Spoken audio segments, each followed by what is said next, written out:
Hello and welcome to Country Sports TV. This is Ian Summerall, a week after the game fair, and I am worried. I mean, shooting has never been under such an attack before by different factions, and it's not easy to see. It's being done by stealth, it's being done behind closed doors, and I'd like to know what shooting organisations are doing to fight it. If you're a member of any of the shooting organisations and you've got a view on this and you are fighting what I'm about to say, please come and have a chat with me. I could do a Skype interview if you like, if you don't want to travel and come and see me. Now, we've got a number of things. We've got Packham and Avery having a go at shooting. They can manage to write a solicitor's letter to English Nature and for English Nature to revoke the general licence for shooting crows and pigeons without a court case. They threaten court case and it happens. They've now threatened a court case for game shooting. They're saying that English Nature are not controlling the release of pheasants. Exactly what it says, I haven't really gone into it yet, but we're trying to get more information on that. But what's going to happen with the shooting season this year? Are they just going to roll over? Basque have said they've instructed their solicitors to fight any court case, but there wasn't a court case last time. So how can they fight a court case if a court case doesn't happen? All they got to do is threaten English Nature with a court case and they roll over. We got Waitrose now. Waitrose have now said that they will phase out lead shot game on the shelves. This is bad news for shooting. It is important that shoots have an outlet for pheasants that they shoot. I've written to Waitrose and got a letter back. Thank you very much, Waitrose, for replying to me. They talk about neurotoxins. Now, the neurotoxins in lead are white lead and red lead, which are the oxides of lead. Solid lead is not a neurotoxin. Fact. We need an organisation to point this out to them. Me just saying it, me on my own, I've got no influence whatsoever. The only thing I can do is come on here and tell you what I think. I fought the lead ban from the time that John Swift was made chairman of the Lead Ammunition Group. He came to a DI meeting, the Deer Initiative, which I was on. And the Deer Initiative is now going to stop trading in April next year. They've got the funding till April next year and then that's it. The Deer Initiative did some good things. It allowed shooters, the Civil Service and the Forestry Commission to talk to each other. It was a good talking shop and some good things came out of it. They had a seminar and Lyme disease was discussed. Well, you can see Lyme disease all over the papers now. But that was 4 or 5 years ago they did this. So, we have got Waitrose threatening, or they've said, they were not threatened, they said they will phase out lead shot game in their supermarkets because of neurotoxins. This is the information, the so-called scientific fact that has come out of the Lead Ammunition Group, the LAG, headed by John Swift. John Swift was the CEO of Basque. Now, how many people at Basque knew what John Swift were up to? I think it was only a very small handful of people at the mill. I am not anti-Basque. I don't like Basque for one reason, for the work that John Swift and John Harradine did to try and get lead banned. Now, the evidence they had was not overwhelming, and it wasn't proven that lead was a problem. That's why the CA man, Sir Barney White Spunner, walked from the lead ammunition group. If he had not walked, the other shooting organisations would have rolled over. Why do I say this? Because the information that I have lobbying them tells me that they said they would have to go with the science. And the science was being manipulated, controlled, I don't know what else to say. Outright lies in some cases by the WWT and RSPB. They were writing so-called scientific papers. Now, for a scientific paper to be produced, it needs to be peer-reviewed. A lot of these papers were never peer-reviewed. And what they would do is publish them on an obscure American website. I just happened to find it by chance. Half the papers you can't read because you've got to buy them, so only scientific institutions could get hold of them. So some of them I don't even know if they're fact or fiction. Some of the ones I could actually get hold of and read were discussion documents. They weren't scientific papers at all. They were theories. And what they did is they did so many that what they would do is write a discussion paper using previous discussion papers. So this is how the scam worked. The same scientific method that was used for global warming to produce the outcome you want is being used on lead shot. They have an outcome, they will produce the science to fit that outcome. Not have a theory, do a test and file the results. No, the results will file the outcome that they want. Bad science. Doesn't work. It was John Locke that came up with a scientific method. You have a theory, you work a test or experiment, you have the results, and then a conclusion. And that was back before the 1700s. Now, it isn't rocket science to be a scientist. You just got to follow the basic steps. But they're so blinkered with this idea that lead is toxic. Lead as a solid is not toxic. Full stop. They said eating lead shot was bad for us. The lead ammunition group tried to get the government to try and get people to reduce the amount of lead game that they shot for the threat of lead. No threat of lead. The government came out and said that pregnant women should not eat lead shot game, and that was it. That was the only bit they said. But now, because of the report that the lead ammunition group has put out by John Swift, who was the CEO of Basque, they are saying that lead shot is toxic. You remember, Basque managed to get lead shot banned for wildfowling. The evidence they're using for lead shot today is the same evidence they were using to ban lead shot for wildfowling. I said in my 2 articles, Lead Shot Gate, which I wrote for Countryman's Weekly, which they managed to get published. I did 2 articles.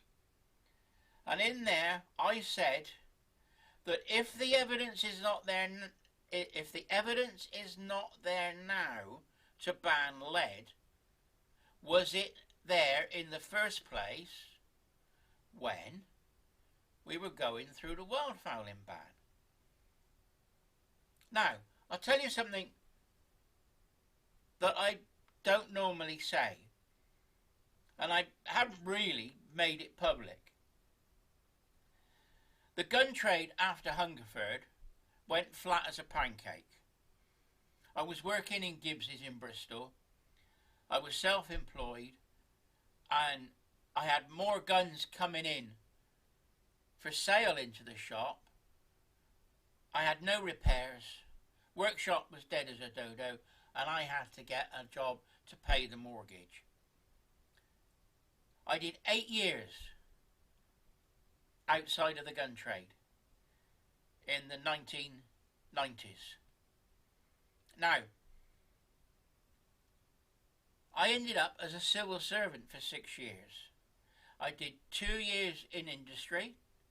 I made car parts for a while. I then made kitchen units for a while. And then I ended up in the civil service working for DEFRA in Bristol at a place called Tollgate House. John Swift used to turn up and walk through the main gate every now and again and have meetings with the WWT and RSPB and the civil service. Out of the 1,700 people in 18 floors of office block, I was the only one with a shotgun certificate. I was called in to another department, which was Department of Environment, that dealt with biodiversity. A grade 7 manager asked me for some advice. I said, I'll do the best I can. And I was shown a letter from Dr. John Harrodine of Basque. Basically, they agreed with everything the WWD and RSPB said about lead. And in there it said that the problem they had was persuading their members to give up lead. That was in 97 or 98.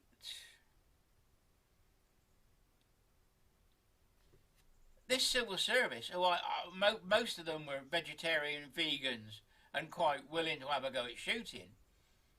This grade 7 then asked me, why are Basque not fighting your corner?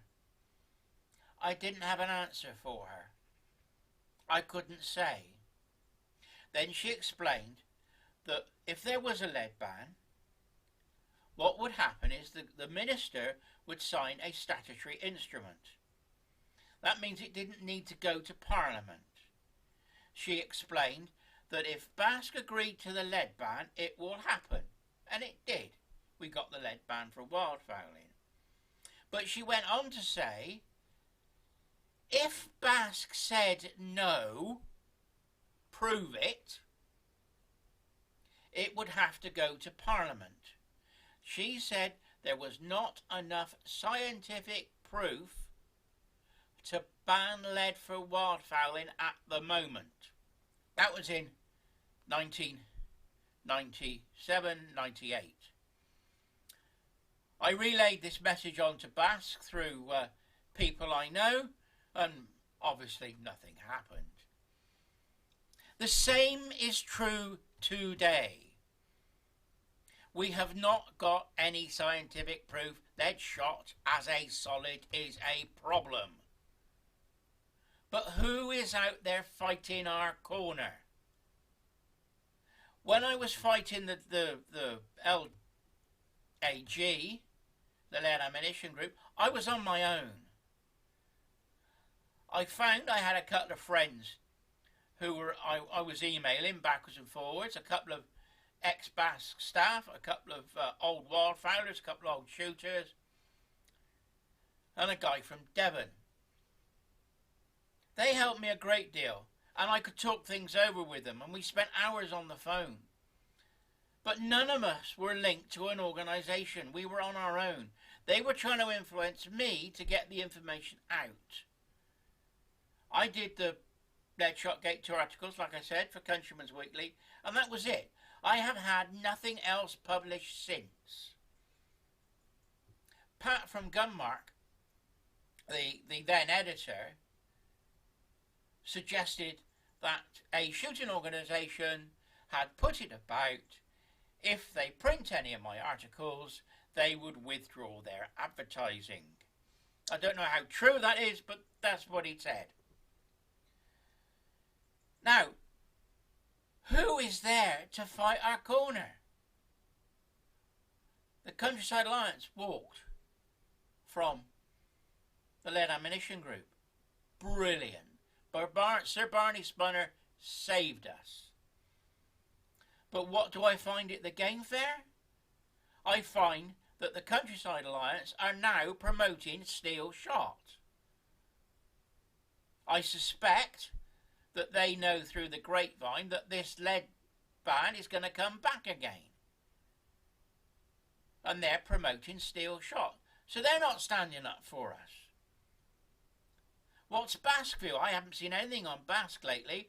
The last thing I know was about 2 years ago when they said they were waiting for scientific proof. We got John Swift over in Europe trying to get a lead ban through the commissioners there. We've got Waitrose now banning lead. Somebody has to fight this. One of our shooting organisations has to stand up and be counted. I cannot do this on my own. I fought for 6 years on my own. I do not like lies. I do not like cheats. I don't understand why you're not fighting for us. We have to fight the WWT, RSPB, Packham and Crowd, Wild Justice. So that's 3 organisations now, not the 2 that we had before. Now, if anybody has the proof that lead shot as a solid is a problem, let me have it, because it isn't there.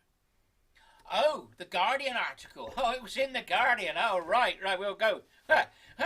We'll go with that. Oh, let me just wet my whistle. The Guardian article. Oh.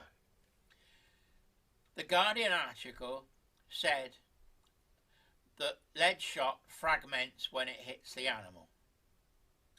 They're talking about deer and they're talking about birds. And there was an X-ray that they used in the so-called scientific proof that the WWT was doing on lead shot.